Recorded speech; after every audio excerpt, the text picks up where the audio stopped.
Hello, good morning students. आज हम लोग हमारी हिंदी की रिवीजन वर्कशीट सॉल्व करने वाले हैं। तो सबसे पहले आप अपना नाम, रोल नंबर और डिवीज़न वर्कशीट पर अच्छी तरह से लिख लीजिए। वर्कशीट पर आज की डेट डालिए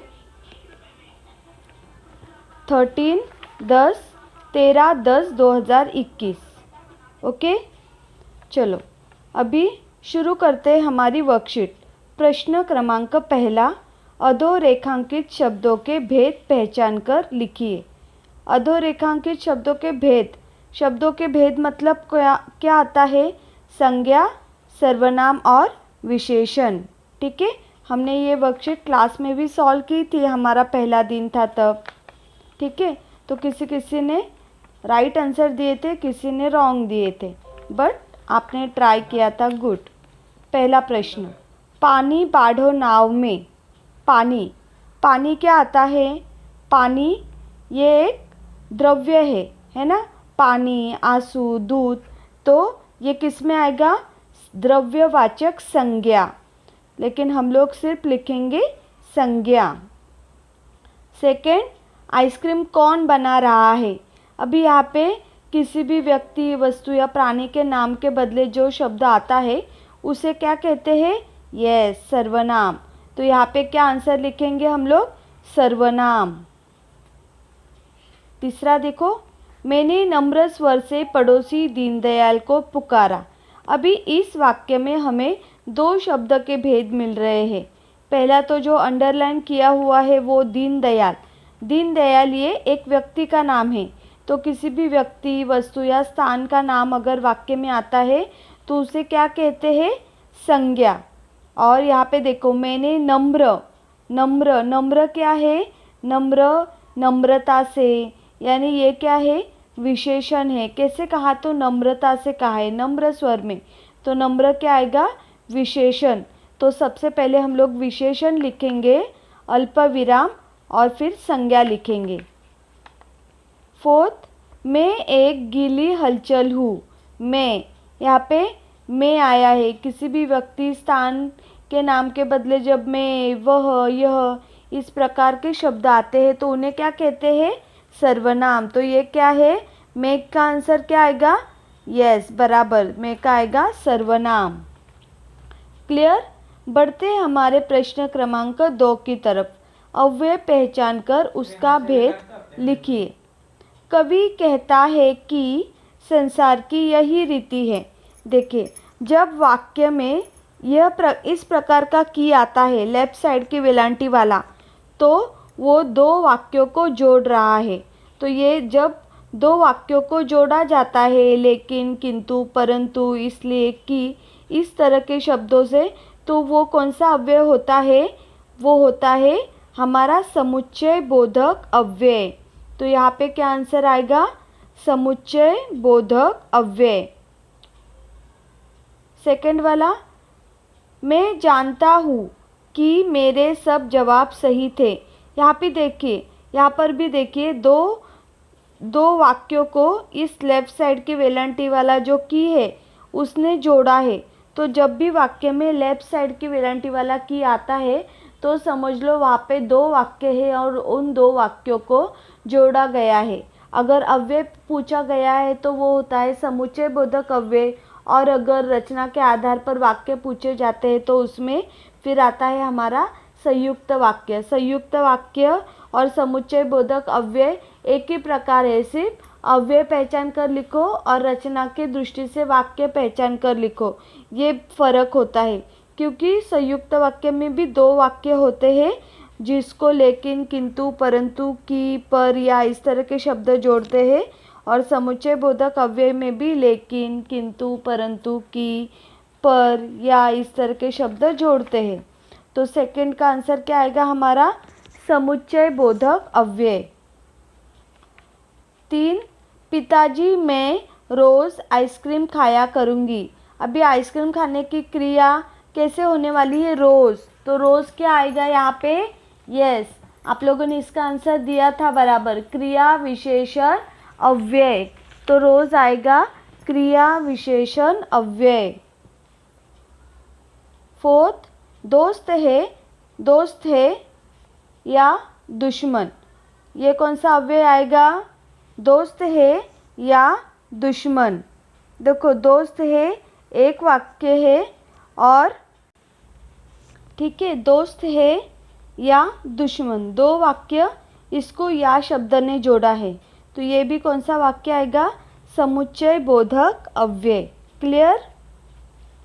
प्रश्न तीसरा, कोष्टक में दी गई सूचना के अनुसार काल परिवर्तन कीजिए। अभी कोष्टक में जिस काल को आपको लिखा गया है उस काल के अनुसार हमें वाक्य परिवर्तित करके लिखना है। हम लोगों के मन की बात सुनी, हमने लोगों के मन की बात सुनी।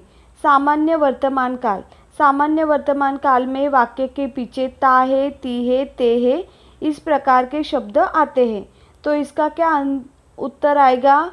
हम लोगों के मन की बात सुनते हैं। इस वाक्य में से ने को निकाल देना है। हम लोगों के मन की बात सुनते हैं। सेकेंड, सभी का व्यवहार स्वार्थ से भरा है। सामान्य भविष्यकाल, सभी का व्यवहार स्वार्थ से भरा होगा। ठीक है, पूर्ण वाक्य वैसा ही लिखा है, सिर्फ है निकाल दिया और वहाँ पे फ्यूचर यानी भविष्यकाल होगा, आएगा, होगा, एगा, इस तरह के शब्द भविष्यकाल में आते हैं। सभी का व्यवहार स्वार्थ से भरा होगा। थर्ड, तभी बगल की छत से आवाज़ आएगी। अभी तभी बगल की छत से आवाज़ आएगी, आएगी मतलब ये भविष्यकाल है। इस वाक्य को हमें सामान्य भूतकाल में परिवर्तित करना है। सामान्य भूतकाल में वाक्य के पीछे आया, आई, गया, गई, इस तरह के शब्द आते हैं, तो ये वाक्य कैसे बनेगा हमारा? तभी बगल की छत से आवाज़ आई। ठीक है, तभी बगल की छत से आवाज़ आई। नेक्स्ट, क्या अमिता के पिताजी रेस्टोरेंट खोलेंगे? अपूर्ण वर्तमान काल में करना है। अपूर्ण वर्तमान काल में वाक्य के पीछे रहा है, रही है, रहे हैं, इस प्रकार के शब्द आते हैं, तो यहाँ पे हमें क्या अमिता के पिताजी रेस्टोरेंट खोल रहे हैं, इस तरह से वाक्य बनेगा हमारा। क्या अमिता के पिताजी रेस्टोरेंट खोल रहे हैं। क्लियर? सबको यहाँ तक समझ में आया? ओके, चलो आगे बढ़ते हैं हमारे प्रश्न क्रमांक 4 की तरफ, जो है रचना की दृष्टि से वाक्यों के प्रकार लिखिए। रचना की दृष्टि से वाक्यों के प्रकार।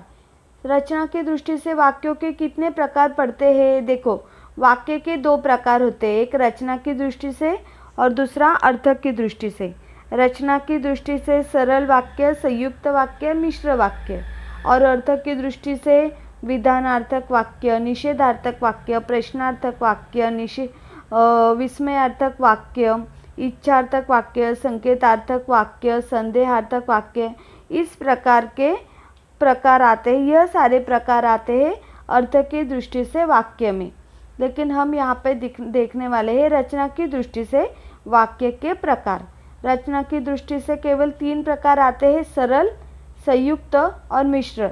सरल वाक्य मतलब सिंपल सेंटेंस, कोई भी विधान किया होता है, आज बारिश आएगी, मैं आज स्कूल जाऊंगा, मुझे भूख लगी है, इस प्रकार के सेंटेंस आते हैं सरल वाक्य में।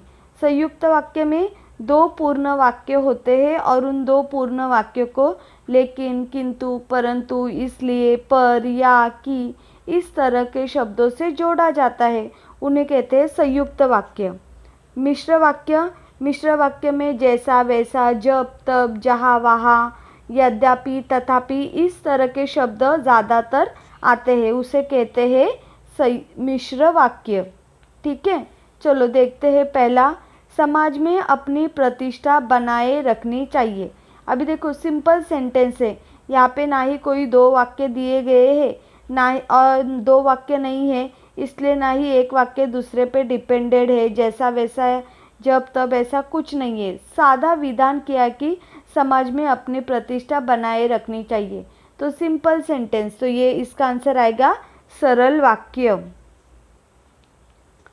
ओके। सेकंड देखो, पैसा लेते समय आनंद आता है, एक वाक्य। ऋण चुकाने की नियत नहीं होती, दूसरा वाक्य। दोनों वाक्यों को पर इस योजक शब्द ने जोड़ा है, तो ये वाक्य का कौन सा प्रकार आएगा? दो वाक्यों को जब योजक शब्द जोड़ता है तो उसे कहते हैं, यस, उसे कहते हैं संयुक्त वाक्य। तो इसका आंसर आएगा संयुक्त वाक्य।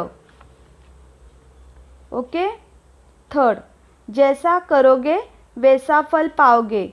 जब वाक्य में जैसा, वैसा, जब, तब, जहाँ, वहाँ इस तरह के शब्द आते हैं तो उसे कहते हैं मिश्र वाक्य। तो ये कौन सा प्रकार है वाक्य का? यस, ये है मिश्र वाक्य। नेक्स्ट, वह कौन सा प्राणी है जिसने मेरे जल का सेवन ना किया हो? वह कौन सा प्राणी है जिसने मेरे जल का सेवन ना किया हो? देखो यहाँ पे वह आया है ना, और एक वाक्य दूसरे वाक्य पे डिपेंडेड है, जिसने या ये कोई शब्द जोड़ने वाला शब्द नहीं है। तो और वह कौन सा प्राणी है, हमें यहाँ पे समझ में आ रहा है क्या वह कौन सा प्राणी है? नहीं, मेरे जल का सेवन ना किया हो, तो ये कौन सा वाक्य है? मिश्र वाक्य। लास्ट, अनेक छोटी छोटी छोटी नदियाँ दौड़ी दौड़ी आती है और मुझ में मिल जाती है। अनेक छोटी छोटी नदियाँ दौड़ी दौड़ी आती है, एक वाक्य। मुझ में मिल जाती है, दूसरा वाक्य। दोनों वाक्यों को और इस योजक शब्द ने जोड़ा है, तो ये कौन सा प्रकार हुआ जब दो वाक्यों को योजक शब्द जोड़ता है? यस, उसे कहते हैं संयुक्त वाक्य। ठीक है, अभी इस प्रकार से हमने हमारी वर्कशीट सॉल्व की है। वीडियो के साथ आप लोगों को पीडीएफ भी सेंड किया जाएगा। ठीक है, और अगर वर्कशीट सॉल्व करते वक्त किसी का कुछ गलत लिखा होगा, स्पेलिंग मिस्टेक होगी, तो वो अच्छे से रफ करके आंसर ठीक से क्लियर लिखना। Okay, all the best for your exam. Thank you, bye.